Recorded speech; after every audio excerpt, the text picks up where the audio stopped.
Oke, halo semuanya. Langsung aja ya kita mulai deep dive hari ini.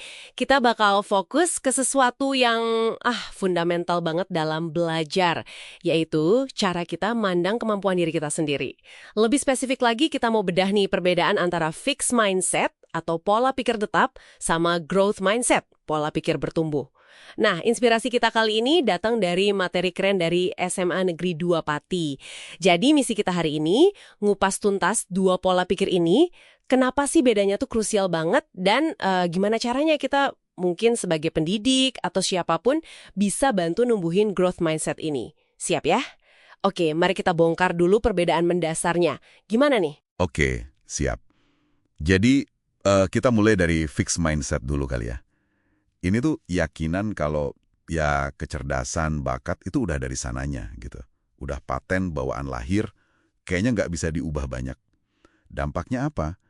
Ya orang jadi cenderung, gimana ya, agak menghindari tantangan. Kenapa? Takut gagal, takut kelihatan batas kemampuannya. Jadi kalau ketemu kesulitan, itu dianggap sinyal buat berhenti. Bukan malah, wah harus coba lebih keras nih. Dan kegagalan itu, wah rasanya pukulan telak banget buat ego. Bukan dianggap pelajaran gitu. Persis, persis. Nah, di sisi lain, ini lawannya nih, ada growth mindset. Ini keyakinan kalau kemampuan itu kayak otot. Jadi, bisa dilatih, bisa dikembangin. Lewat apa? Ya, kerja keras, strategi yang cerdas, sama pantang menyerah pastinya. Buat orang dengan growth mindset ini, tantangan itu bukan ancaman loh, malah kayak arena latihan gitu, kesempatan buat tumbuh. Gagal, itu cuma feedback aja, data buat coba lagi, mungkin dengan cara yang beda. Jadi kelihatan banget ya bedanya. Cara pandang ini bener-bener nentuin kita bakal mandek atau terus berkembang pas lagi belajar. Betul sekali. Dan disinilah peran pendidik, bisa guru, bisa orang tua, itu jadi penting banget. Materi dari SMA Negeri 2 Pati ini bagusnya ngasih kita 6 langkah praktis gitu, buat numbuhin si growth mindset ini. Dan ini menurut saya bukan sekedar tips biasa ya, tapi ini semacam intervensi yang, bisa ngubah cara seseorang belajar seumur hidupnya. Oke, langkah pertama apa nih? Katanya edukasi konsep ya. Jadi kita perlu jelasin gitu, terutama ke anak-anak mungkin ya, kalau otak itu bisa berkembang. Kecerdasan itu bukan harga mati, bukan takdir. Tapi, langkah kedua ini nih, yang menurut saya nuggetnya nih, pujian yang tepat. Sumber kita ini nekenin banget, jangan puji pinternya aja. Jangan bilang, wah kamu pinter ya, tapi pujilah usahanya, strateginya, ketekunannya. Misalnya bilang aja, wah usahamu bagus banget buat ini, atau kerja keras kamu kelihatan hasilnya. Gitu kan, ini menarik sih. Kalau menurut Anda sendiri, pujian kayak gimana sih yang benar-benar bisa bikin semangat kita? Pujian ke proses itu krusial banget, karena itu mengarahkan fokusnya ke hal yang bisa dikontrol, yaitu usaha. Kan? Nah ini nyambung nih ke langkah ketiga, hargai kesalahan. Bukan cuma, oh ya udah salah gitu. Tapi benar-benar melihat kesalahan itu sebagai data penting, informasi berharga.